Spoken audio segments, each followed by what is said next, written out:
there, commercial construction coffee talk fans. Thanks for chiming in. My name's David Corson. I'm your host. I'm also the publisher and editor of Commercial Construction and Renovation magazine. This is what he used to look like when we were in print. Uh, Glenn Davis, well, he's retired now. I'm glad we had him on there, but he was director of construction for Domino's down there in Gulfport, Mississippi. This was a great looking issue. This was actually May of 2020. And let's see how big it was. It was 116 pages, and always like looking at the magazine in my hands and what I was doing. Let's see what my publisher's page was looking like. Oh, just had a couple of magazine covers back there, but I had a little more hair and it wasn't as gray, 4 years ago. But yeah, I still have a little hair left here, so we're looking okay. But uh, it was a tough decision, but the last issue we printed was August of 2021, and we're 100% digital. We get about 3 to almost 4 million people a month that hit our website, and on average, I don't know what we'll end up with. I think I'll go over 30 million for the year this year. And thank you to everybody out there that's found us, on the web, consuming our content, and couldn't have done it without you. So you're all gold in my eyes. Hope everybody's having a great week. And it's hump day tomorrow, and I'm out of Atlanta, Georgia, and it's a little cloudy. We've got the storm coming up through the Gulf, and it's supposed to hit us here on Thursday and Friday. And was up on my lake lot earlier today, looking at the framing and just looking at stuff that I had to batten down the hatches with the storm coming up. They say it could get ugly up here in Atlanta. So was talking to the power company because I had to get some temporary power up on the lot, and she was like, "Well, the storm's coming up and everything might get backed up, and you better batten down the hatches on that lot." And I said, yeah, I'm way ahead of you, ma'am. And but anyway, that's what we're looking at. But you know what? The lake's fairly full. I live right below the dam on Lake Lanier, and that's where our house build is. And we'll take the water. So we're down about 4 or 5 feet, and which is pretty good at the end of the summer, even though summer just ended. But it's still summer here. Low 90s, humid, hot. And so we'll take the water and fill that lake back up, during the, fall and winter that's coming up. So, like I said, I hope everybody's having a great week. Today, I've got a special guest way out on the West Coast in Oakland, California. And her name is Jackie Erbe, and she's the director of construction for Design Draw Build, which is basically a design build project delivery firm. Jackie, say hello from Oakland out west. Hello. Yes, I'm Jackie. I'm working here in Oakland, California right now. Yeah. What's the weather like in Oakland today? It's not Atlanta hot, but it is hot for Oakland. We almost have Southern California weather right now. So it's definitely warmer than usual. I think it got into the 90s earlier this week, Oh, which wow. happens maybe once a year. Well, Oakland's So right across for from us, San it's hot. Francisco. It's right Yes. across the bay from San Francisco. And during the summer, some people say, hey, that, my nicest summer was when I had a jacket on, in the middle of Yes. summer. Right? Am I right? You are right. We do not leave home without a jacket. Even today, I brought a jacket in case it gets cold this evening. The Yeah. fog rolls in and it goes from toasty during the day to chilly at night. It's cold all summer long. Well, we appreciate you finding the time. The way we're going to work this is we're going to do your interview in three spots. You'll tell us your story, where you grew up, where you went to school, kids, pets, how you ended up where you are today. Then we'll talk about lessons learned over the last 3 to 4 years of the roller coaster that we've all been on. And then you'll leave your contact info and one positive thought or phrase for our listeners out there in commercial construction coffee talk. And and then we'll close it out. So with that said, the floor is yours. Tell us your story. Excellent. The floor is mine. All right. Well, like I said, I'm Jackie Erbe. I think it's really funny that you picked up the issue that you did with the cover from Gulfport, Mississippi. I didn't mention this before. You had no idea, but I actually grew up on the Gulf Coast of Mississippi, Oh, and wow. right by Gulfport. I grew up in Ocean Springs, which is right next to Biloxi. Biloxi and Gulfport area. Yes. Yeah. And my mom did construction down there. You know what? So, You know what's crazy is I'd never been to Biloxi. All right. And I'd always yeah. seen the Biloxi for the casinos. So I went down, Yes. I did the tour of all the casinos, and I did a retreat down there. There was a place called the White House that got completely Mhm. wiped out when Katrina came through. And Yes. they rebuilt it. And I did my event there. And I liked Biloxi so much that I brought my big event, my summit, and I did it at the Golden Nugget, which is basically right in the middle of the strip down there. And Yes. but I had never been there. I flew into Gulfport, took the Uber down to Biloxi, and then I took the tour.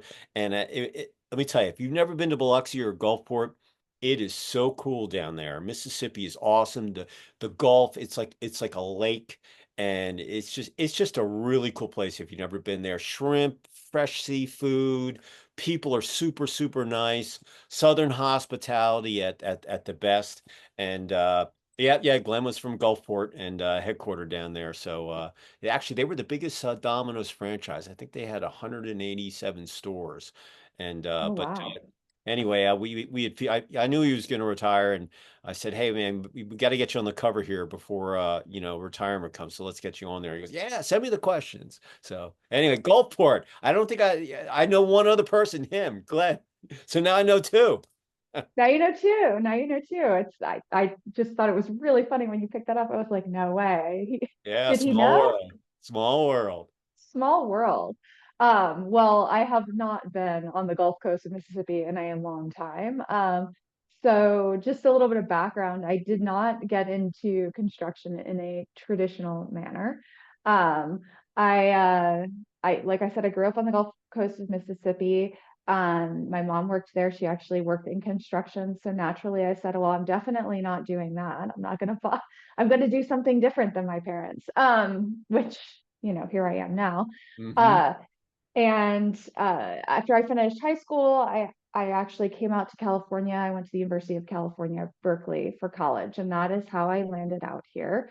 I have a bachelor's in biology and a master's in public health, and so obviously I'm in construction now. So and after moving out here and going to college and grad school, I met my husband and his whole family's here, and that's how we've stayed. Um, So how'd you and end up in so construction though? how did I end up in construction? Well, that's the interesting story. So I came out of grad school. I had worked in a bunch of different research labs, and I started working for a really large healthcare organization here in California. Um, and I was working in environmental health and safety and was doing working with operations and facilities management.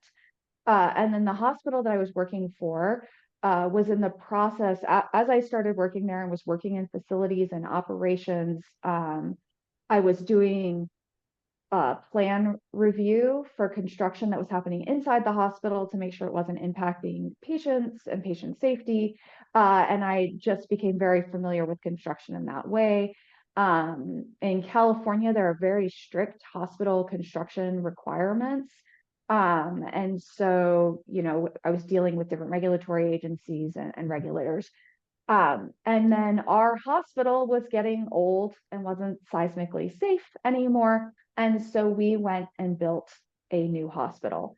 And I kind of became the not the owner's rep, but like the operations rep in the construction of that hospital. And I got in deep. It was a multi-year process. I was doing my regular job on the operations side. I was going in and out of this new hospital um, and doing tons of construction. And I realized that I loved it. I mean, I love the construction is, how do you describe it? I don't want to say there's always problems, but it's like there's always little issues to resolve, or things never quite go as planned. And you're constantly having to react to things and get engaged in things and figure things out, because, what it is on paper isn't always how it ends up in real life. And so I gained a lot of experience while working on that project. And that hospital opened about 1 month before my second child was born. I joke that like I delivered the hospital and then I delivered my second kid. Uh, and so she is 10 years old now. So that's how long ago that was. So I kind of got into construction, the 5 years previous to that, and was working really hard on this. After I came back from maternity leave, I actually, converted from that more operations role and ended up doing kind of facility sustainability projects. So we were focused on construction projects, we were doing retro commissioning of HVAC, and uh, we have utility plants at the hospital because we have to run if you have a big storm like you've got coming up in Yeah. Atlanta and power is knocked out, like patients still have to get care. So we have full utility plant on site. We would do retro commissioning. We did LED lighting upgrades, electric vehicle charging, solar. We actually did a first of its kind in California, at least microgrid project for one of our hospitals to be able to provide battery backup power during power outages. Now, we weren't allowed to use that for critical circuits because California, like I said, has really strict rules for how the backup power is provided for hospitals, obviously, because patient care is super important. But like I said, it was a first of its kind of test project, and we used it to back up other circuits that we otherwise wouldn't have been able to use during power outages. And that project is still serving that hospital today. And then I ended up becoming working for that hospital system's general contractor and working as an area superintendent of construction and doing more straightforward hospital renovation projects. We did exam rooms, sterile processing renovation, renovation of an interventional radiology room where you've got like lead line sheetrock. It was complicated and interesting, and I got my feet wet there. But after, years in hospitals, I decided I wanted to branch out and learn something a little new. And so I moved from that role into working for one of our local developers here in Oakland. And they were doing mostly multi-family residential projects from acquiring properties all the way through building them. And so by moving to that company, I got to learn a lot more about entitlements,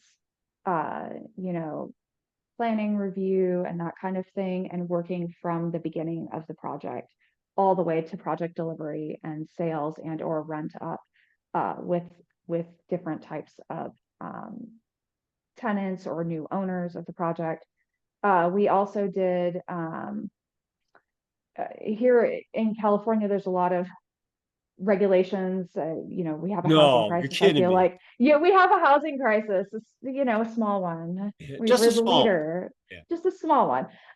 So some of the ways getting things entitled or getting planning approval in the Bay Area specifically is really, really challenging. And so I also worked on projects where we would work with other developers and just entitle a property, just get planning approval to be allowed to do something.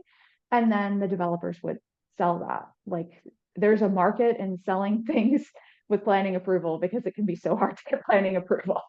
Oh, Which I've talked to folks in other parts of the country and they're like, say what? You can't even build it and it's saleable? It's like, yes, only in California. yeah. So I did that for a few years, and that kind of went through the COVID years. And then a couple of years ago, I transitioned to my current firm, Design Draw Build, which is a design build firm where I'm definitely working more on the construction side. So that's my like kind of long meandering way of ending up at a design build firm. Um, Hey, so listen, yes. working in healthcare, you can't build a hospital in a week. So that's a multi-year gig, depending on how many Oh, kids it you was a have. thing. It My was, stepdad, he was the chairman of the board of Miami Valley in Ohio, and I think now it's part of Kaiser's network. And we used to have a yes. healthcare magazine back in the day, and I just know how intricate because hospitals these days are almost like hotels. I mean, that's what they're with that Yeah. hospitality flair, but they also have the patient care.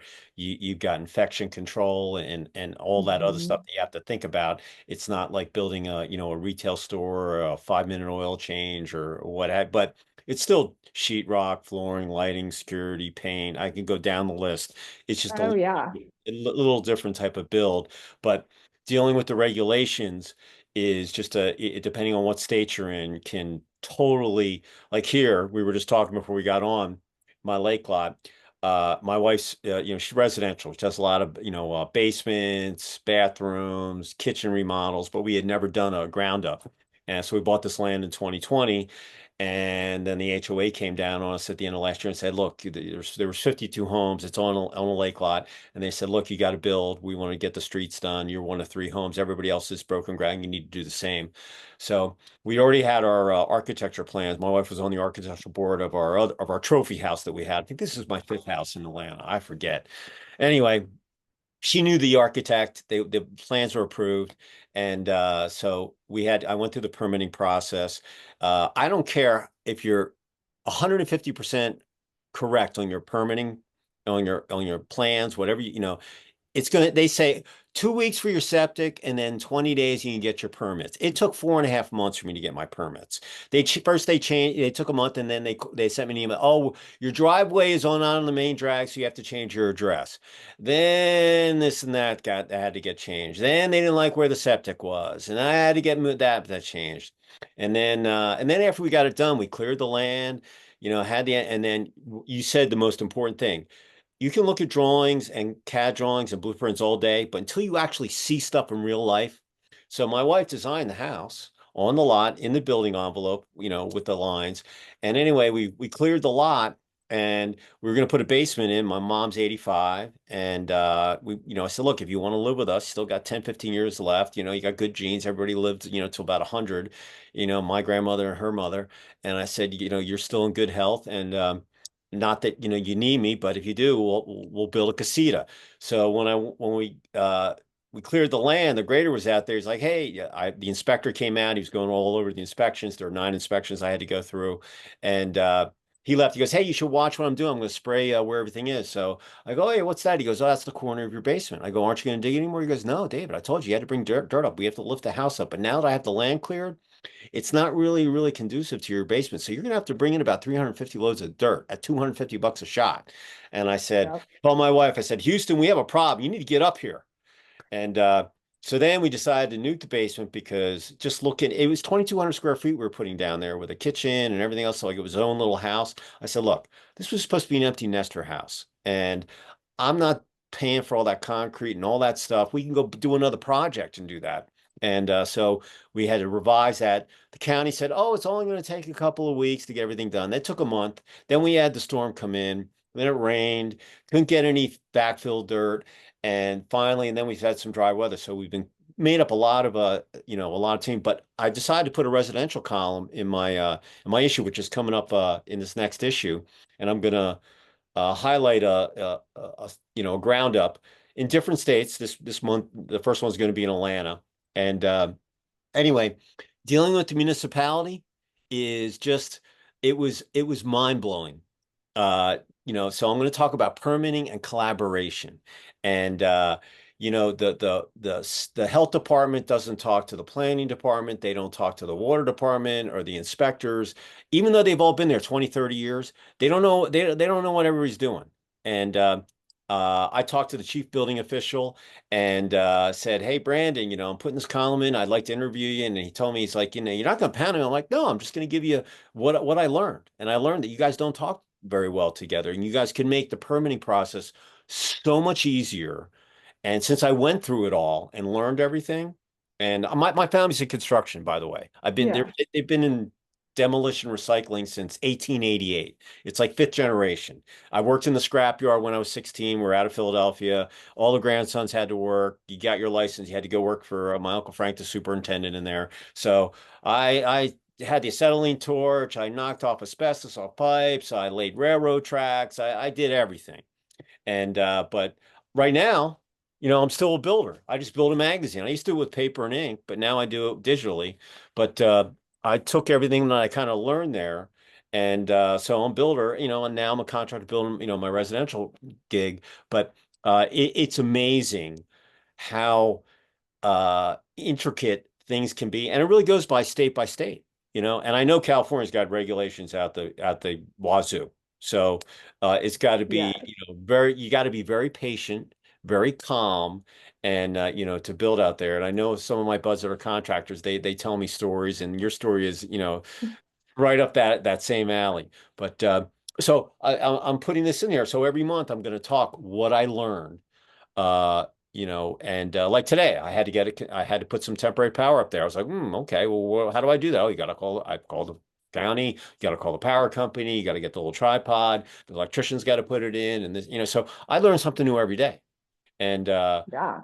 and then I told my wife, I said, look, if we like doing this new build gig, one of us will go get our contractor's license, and we're federal contractors. We're registered with the government, so we do little small jobs. I don't go after $30 billion, nuclear power plants or any of that stuff. I want to get in and out, find one vendor, get it done, and move on. And but I told her, I said, look, either you or I will take the contractor licensing for the state of Georgia, and if we want to do some, ground ups, we'll do it ourselves. And so it's been interesting, but I like learning new things. And the day I Yeah. stop learning is the day I should go do something else. Same thing with publishing. I learn something new every day. Now I'm a digital guy, and I thought I knew it. I didn't know it all. And so it's and just like yourself, you kind of, your mom was a contractor, you didn't think you in construction, and here you are today. So once again, I gave up the furniture business, I did my retail, I gave up all, and here I am. I'm in construction right back at it, but I'm building a magazine and I'm building a house right now. So, your story is has hit home with me here in Atlanta. So uh, but congratulations though for making it out there. Oh, It, yeah. going from the healthcare side, you probably learned so much. And multifamily has just taken off over the last 3 to 4 years. I actually put a column, multifamily column, in the magazine. It was such a hot market that, during the shutdown, a lot of contractors, projects, if you're in retail or restaurants or whatever, they were all pushed off or what have you. They had to fill the void, and then there was a shortage on apartments and condos, whatever, and multifamily just took off. So every day I get a press release on something on multifamily, and so we put it in there, and but it's the same kind of. It's almost like a mini hospital, but with less regulations. I would assume multifamily, right? Oh, way less regulations. And in a hospital build like that, sorry, it was Kaiser, the organization that I worked for. Hmm. And uh the hospital is regulated by the state. Hospital building in California is regulated by the state. And when you build in the hospital, the like inspector sits at your facility. I used to joke, I was like, you cannot put up a picture frame in this hospital without the inspector knowing Yeah. what you're doing. Don't Like touch. they're Don't there, touch. they're there the whole time, all the time. They have an office in your building, like you're an inspector. They don't just pop over, when you call your inspection, they're there Yeah. all the time. So Yeah. yeah, it's definitely regulated, highly regulated. It was, it was very interesting work, tedious, and it took, as you mentioned, years to get that Oh yeah. building built, permitted, many years. You know what's Building cool that, it, I look many at years. healthcare is, that's a mega project, like Arthur Oh, it Blank, is. he started Home Depot. He just built this huge children hospitals campus on the way to Mm. downtown Atlanta. Just opened up last week. Beautiful. I mean, it's got multiple buildings. You should see this thing. It's absolutely gorgeous. And it's for a good cause. It's for children. And anyway, I watched the whole thing get built up, if I was driving down to, the airport south of town. And I watched it all go up, and now it's open. And that thing was probably took 2 to 3 years easily to build all that. Oh But yeah. what's cool is the whole area just brings in other projects. Those mega projects bring in other projects, retail, restaurants, Mm. housing, you name it, gas Mhm. stations. I mean, you can go down the pike and look at all the little peripheral things that come in with those mega projects. So Yes. it's good for the community, and it brings in more revenue and tax dollars, and hopefully they spend that money wisely. But those mega projects definitely bring in other stuff, so it's not just that project, it's all the periphery that comes in there as well. Let's talk about March of 2020, for basically 4.5 years ago. Everything's cranking. We had cranes all over the place here in Atlanta. Everything was going, and we didn't really shut down here. I mean, I had a an old folks home that was getting built. There was a fire station, and they were doing some other project, but they just kind of rolled through. They had to put the precautions in on the construction site, but everybody, we really didn't stop here in Georgia, but other states, everything just kind of stopped. So depending on what state you were in, really with the regulations determined on what you could do. So talk about, kind of how you weathered the storm and what you learned, and our listeners out there, commercial construction coffee talk might find of interest. Yeah, so that's interesting to talk about that. So, um, here I would say that construction didn't really stop.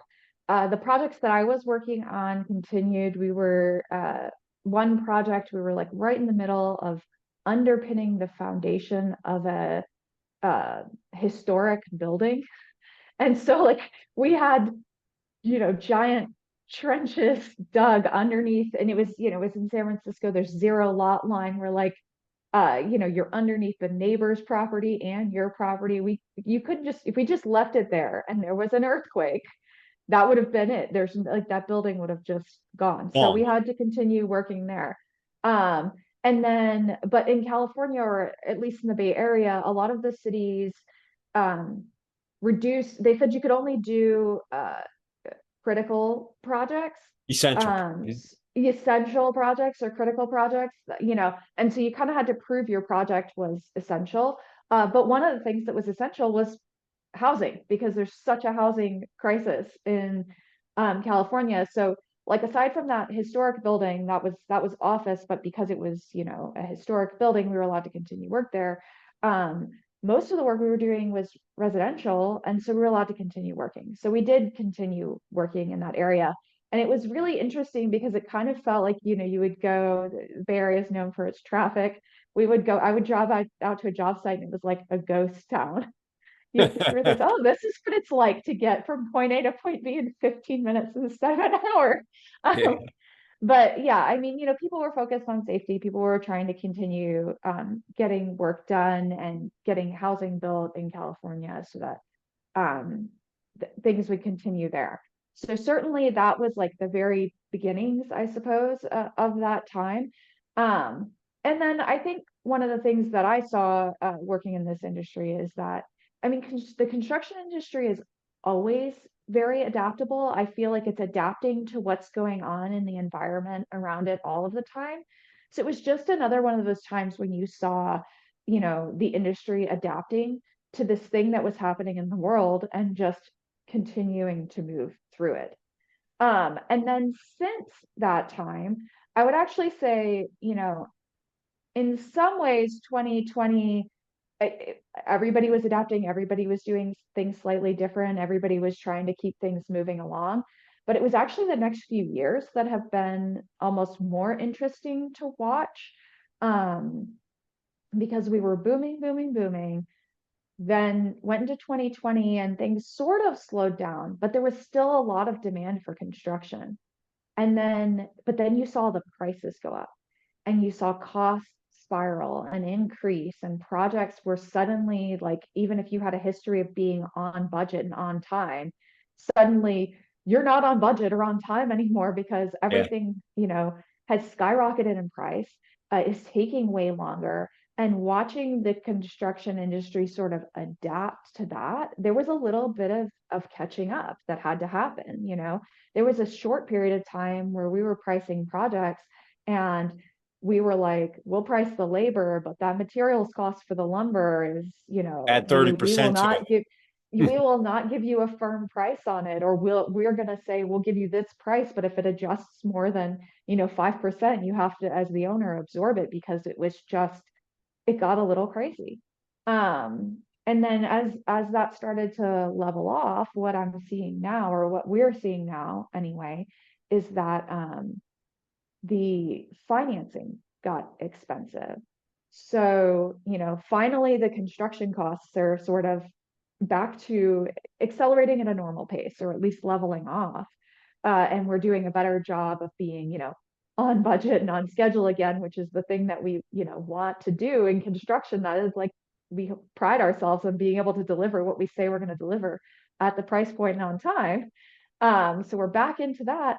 And then the financing got expensive, and we started seeing projects not go into construction that historically had been.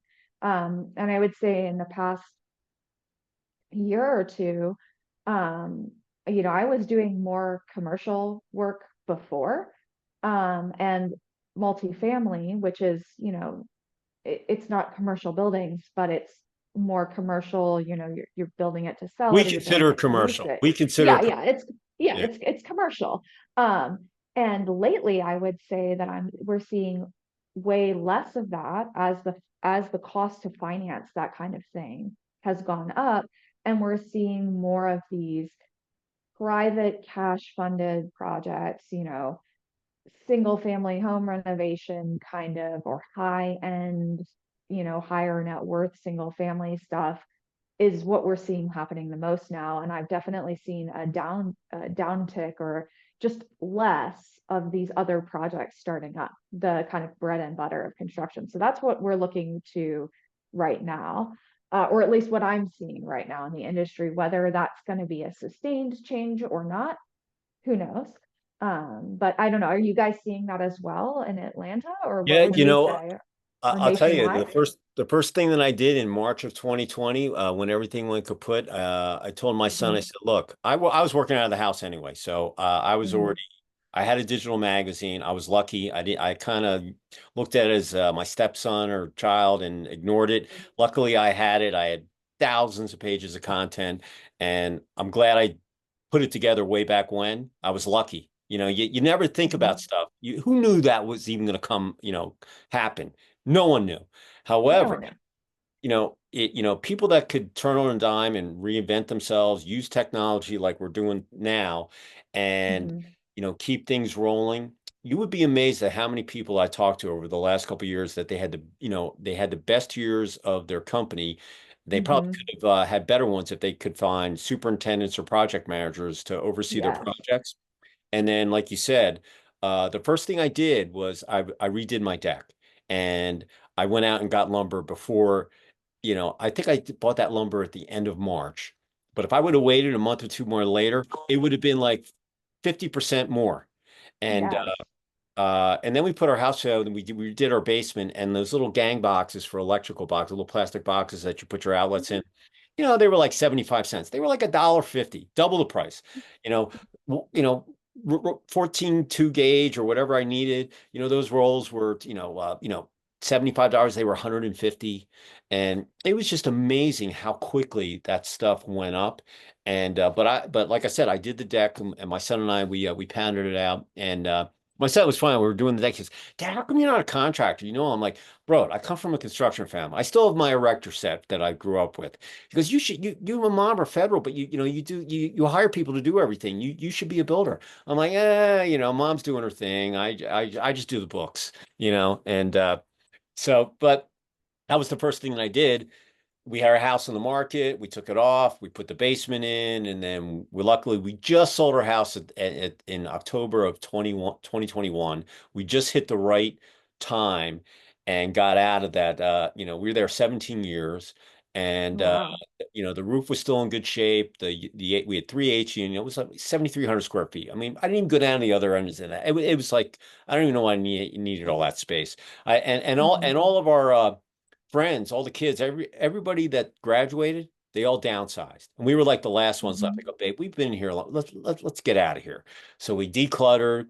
We bought our land in the fall of 2020, and then we sold our house in 2021. And then we've been my son went to aviation mechanic school. He worked for Boeing for 3 years in Charleston. Now he's down in Dallas. And so he's a maintenance tech, on jet engines, $20 million Challenger jets. Anyway, so he's kind of, in that working with his hands and doing all that stuff. And but I like living in a little house. My commute is 10 feet to my to my office that I'm sitting in right now. I hang with my dogs. I could see my kid go to work or, go to school when he was in here. And he was our PM for our federal contracting firm when he was going to school. Wow. And so we used to get up early in the morning and look on the SAM website for stuff that we were going to bid on. And anyway, it's a numbers game there, and working with the government. And the government's the largest contractor in the world, as far as. But they've been around for over 200 years. They want it done this way, and you have to learn the process. And so, it was a learn. But some of the people, they said they had the best years, but finding finding supers and project managers. And then when everybody want now the biggest thing is that there's the occupancy rate. You're in San Francisco, Oakland, New Mhm. York, any big city has an occupancy. People don't want to come back to the Mhm. office. They want to go to rock concerts, they want to go to the beach, they want to go to ball games, they want to Mhm. do all that stuff, but they don't want to go back to the office. So what do you do? What do you do with all that space? Because an office building probably has one set of bathrooms for men and women, and that's it. You can't, the drywall's up. How are you going to do that? So someone's got to be a visionary to help with the occupancy rate in the country. And whoever does that is going to invest in that person. Whoever comes up with that answer is going to be worth $1 trillion. And and but just like any city, like I'm in here, Atlanta, Atlanta's not the same town it was before that. And everything has kind of changed. And uh, but like we just got our lumber package, and if and lumber's come down, believe it or not, it was way Yes. up there. So when I was doing it, and we didn't go to a bank, I went to a hedge fund to finance myself. First of all, I'm Mhm. self-employed, so I don't show a profit. That's just the way it is when you're working for yourself, and the banks weren't going to finance you. So I went to and then my wife was in the refi business back in the day and before the crash in '08, and so her old banker, we had a conversation and this and that, and he ended up he's a wheeler and dealer, so he financed us, and he just said, "Hey, listen, if you guys do a good job and you pay me my money back, I'll fund some other projects and we can have some fun." So anyway, that's how But we were prepared to pay this big interest, like you said, financing. This thing was Yep. outrageous what they were charging me and to do it, and I was sick to my stomach. But then I got a true construction loan through this part, and Mhm. it's just timing in business is everything. Knowing people how to do stuff, and it was like I said, I've learned so much over the last couple. Not only to learn more about my business, but just in general, what's important, what's not. There's more to life than just work, work, work. And I think that's what a lot of people came out of from 2020 till today is that, hey, time's short and you got to make every second count. You got to have fun. Don't surround yourself with negative people and enjoy if you don't like what you do, go do something else because that's no way to live your life. And that's the biggest thing that I have, that my takeaway from just talking to people that are in construction. And it it was it feels like yesterday that happened. I was in Milwaukee looking at hotels for my events. And then Tom Hanks got sick and that everything got canceled. March Madness, and I think I was supposed to go to that weekend in the middle of March. I was supposed to see University of Denver play the Ohio State Buckeyes in lacrosse. I was a lacrosse hockey player in school, and that got canceled. And anyway, I look back and it's like yesterday. However, uh, you know, I got rid of my magazine. I don't deal with the post office anymore. I don't, deal with the printer. I don't miss any of that stuff. I never had a million people hit my website. Now I'm a completely different company, but I'm still a publisher. I'm just not using paper ink and so forth. I'm using, digital tools. And just like this podcast, I just gone out and bought my microphone. I was going to interview people on the construction site, and I was awful. So I was doing like one, I was doing one a week. And now I had all this video. Now I got over 1,000 videos, but I had videos from all my events that I had done over the years. I've been publishing for 25 years, and it it's been an amazing thing. But I'll tell you, when I went digital, it was the scariest. It was I was bi-monthly, and I put my March April issue out, and I was fighting with my printer. I was like, look, half my circulation's furloughed. The offices aren't open. They're just going to get thrown in the trash. I don't want to pay for this. He goes, you've been a publisher forever. You understand economies of scale. When the printer set up, it's just adding paper and ink, blah, blah, blah. And so when I made the decision, it was so scary. But then as I went through it, I was like, okay. And I still had a small press run. And we were going to make the switch in January of 2022. But in August, I said, we just have White Castle restaurants, their biggest restaurant they'd ever built, and we had the VP of Ops on our cover. I said, let's just do it now. The media kits are coming out. Let's just make the announcement and we'll just do it. But we still set the magazine up high resolution. So if someone's on the cover, if they wanted to get a couple of copies to give to their parents or friends or whatever, we can still print on demand, which I had to find that company to do it out there. But we're digital now. And like my son, he doesn't even know what a magazine is. He's looking on his watch, his tablet. They don't even know what it is, and newspaper, I look at some of the magazines, I get there like 20. I probably used to look at 40 different magazines a month, concrete, lighting, HVAC, you name it. I was looking at it. Now they're like 20 pages. There's a couple of they're pamphlets. And so I average probably 140 to 200 pages a month and digitally. And it's so much easier if you have a typo or anything, you fix it like that. You can send it to all your people that work at your office where I was only sending a couple, so there were so many things that went on and it's almost like every month I was doing a construction project, building the magazine, except I was just, like I said, I wasn't using 2x4s. I was just using other stuff, content, paper, ink. Now I do it digitally. And so it it was really, real cool. But the biggest thing was technology, and now AI has come into the game. And I'll tell you, without I think the economy would be much more sluggish than it is. And AI has helped so many companies, even though the genie's out of the box, can't put it back in, but it's been so just from, a data guy and AI is just an amazing, amazing thing. And it's been around.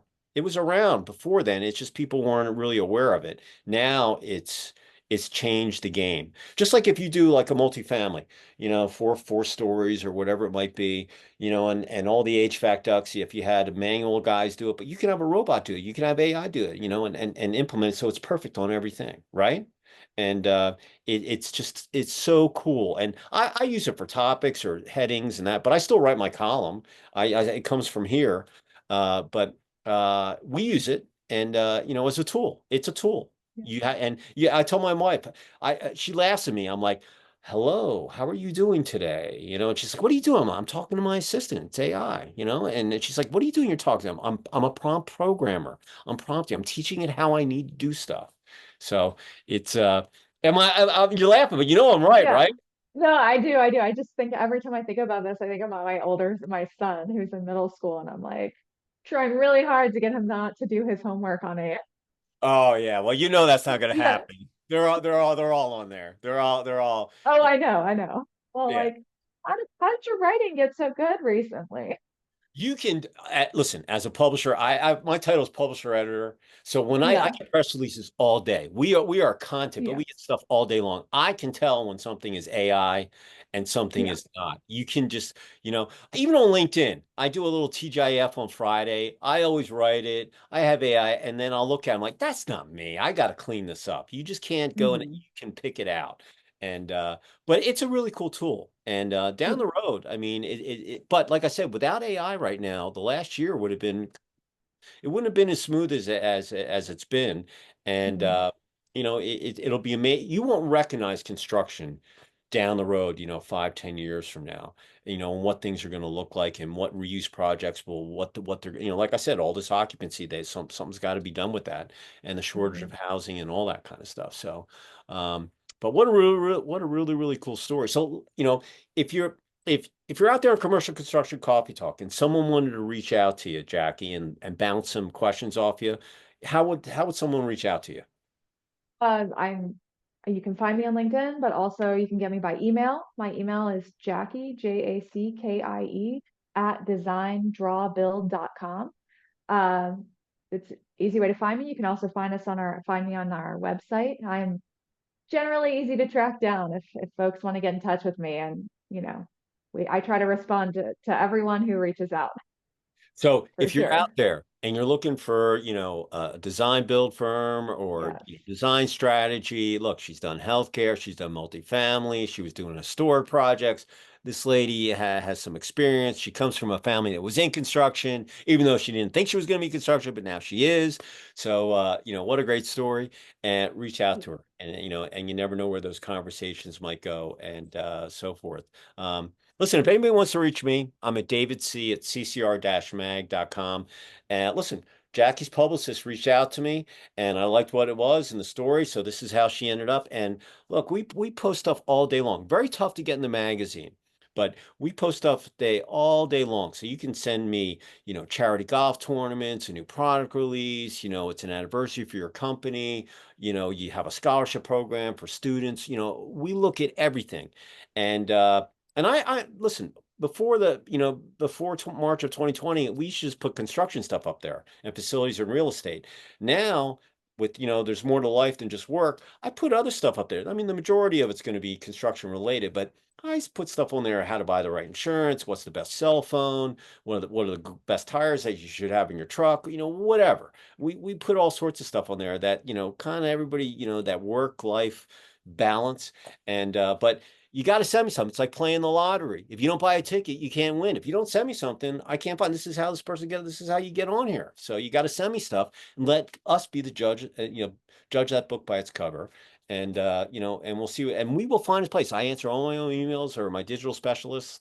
I have two of them, and they post all day long. And they'll come back to you. They'll send you the URL so you can share it. It's good for your SEO, which is search engine optimization. That's how Google finds you, finds us. And it's a win-win. So send us it. We're data guys. We love looking at data. So, as we finish up, if there was one positive thought or phrase that you would like to leave with our listeners, what would it be? So the positive thought I like to leave everyone with, and I feel like I got this from construction and I want to like push it back out through construction, is that we are all very adaptable and we can adapt to any issue that comes our way. And like in construction, we do that every single day. We adapt to what we see in the field, we adapt to what's going on.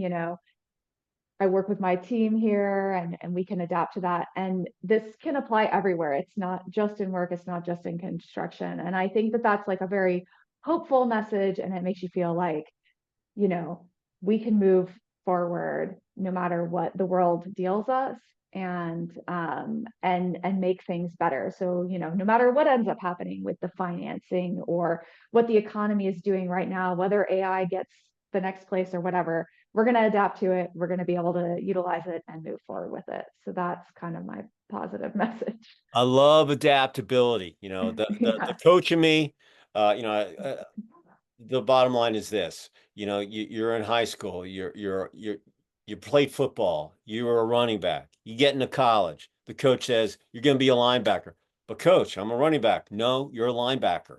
Now in lacrosse, I always tell, I coach my kids, taekwondo, all that stuff. And I just told my son, I said, look, if you're gonna be a lacrosse player, you learn how to play attackman, you gotta have a, midi, and you gotta learn how to play a goalie. You never know what's gonna happen because there might be some day where you have to go between the pipes, you might have to play defense. The more things that you're more of an asset. So if as many different things that you can do and be adaptable and learn things that you don't know, then you will know. I just say, it's another asset in your toolbox, in your tool belt.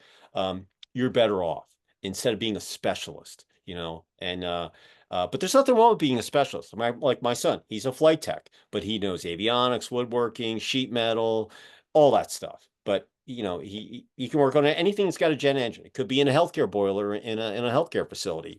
So, but he knows all those other things. So being adaptable and knowing as many things as possible that is such a cool statement because being diverse is just an asset to yourself. So thank you for sharing that with us. So uh, as we finish up, couple things. Number one, if you're on the construction site out there, we want you to be safe. We want you to get home, be able to have dinner with your partner, your spouse, your wife, your kids, your pets, whatever, be able to get up and do it the next day. Number two, listen, it's still hot. Jackie said it's hot out there in Oakland today, believe it or not. You got to stay liquefied. You got to be hydrated because when you get dehydrated, you get headaches. When you get headaches, you make mistakes, and that's just coaching me once again. You get hurt on the athletic field, so make sure that you're drinking lots of liquid water and put those electrolytes in there if you can find the powders and put them in there. Number one, you're gonna feel better, you're gonna eat better, you're gonna sleep better, and you're gonna be able to get to go to work, and that the following day. And last but not least, hit the like button. So people can find this on out the algorithms and get the episodes out there. And so everybody can hear Jackie's story that she didn't think she was going to be in construction. Now she is in construction. And, I'm sure her mom's like, hey, my daughter's in construction, biology and, here she is. So what a great story. You think you think you're going to go to school. Like I was an economics, political science major. People, my English teacher laughed when he saw editor. He's like, Corson, you couldn't even do a 5 paragraph essay in prep school, and you're an editor. Oh my God. So here you are. You didn't think you were in construction. Here you are building, multi-billion-dollar healthcare facilities, multifamily. You're doing historic stuff. What a great story. Thank you for sharing it. Any last words before you say goodbye from Oakland? No, thank you so much for having me on today. And I guess if I was going to have a last word, it would be, I would love to see more women in construction. My mom was in construction. I'm in construction. Any women out there who are interested in potentially coming into construction, please reach out to me. Happy to talk to you, all of that good stuff. It would be great to see more of us out here. What's funny was I always have men on the cover. I didn't even think about it. And I had a couple ladies on my editorial board, and one of them came to me and said, "How come you don't have more women on the construction? Don't you have a lot of, And back then, years ago, it was probably, 60, 70% men, 30% women. Now it's Mhm. almost even. And here's the biggest thing. Why would men be designing women's clothes stores? Because they're not doing the shopping in there. They know how women know what the dressing room should look like. They know how what the aisles should look like. I never conceived that, why that was. And little by little I saw more. So I always have a women's column in there. I do a women in construction. We used to do a women's retreat. And the men's retreat, we'd ask the same questions. But I'm telling you, the women's retreats were so much, nothing against you guys out there, okay? But the women's were so much fun that, because we were hearing all the war stories and all this stuff and gaining respect and this and that. And now, you'd be amazed at how many women are owning construction companies and they're doing electric, concrete, welders. I asked my son how many females are in your, when he was getting his A&P license, and there were multiple, girls in there, ladies, call them what you want, that were in there, taking the class. So my concrete, when they were pouring the concrete, my wife was out there. She goes, "Oh my God, there's a female driving the concrete truck." I'm like, "What's up with that? They're all over the place, you know?" So You know, get so we get asked get her, "Hey, into how it. long you?" "Oh, I've been driving for Yeah, 5 years. I love it. I love doing this. So I exactly. never thought I would be driving a concrete truck, but I look forward to going to work every day. So there you go. Yeah. So It's hey, if just you're the thinking more about a we see career, people. yeah, if you think Yep. about a career, call Jackie. She's gonna hook you up, all right? So with that said, Jackie, say goodbye from Oakland. Goodbye. It was lovely chatting. And I'm going to say goodbye from Sugar Hill, just below the Beaufort Dam on Lake Lanier, about 25 miles north of downtown Atlanta. Everybody have a great rest of the week, and we will see you next time on another episode of Commercial Construction Coffee Talk. Jackie, when I get out to the West Coast, hopefully you're available. I'd love to go see one of your projects, okay? Absolutely. Anytime. Just reach out.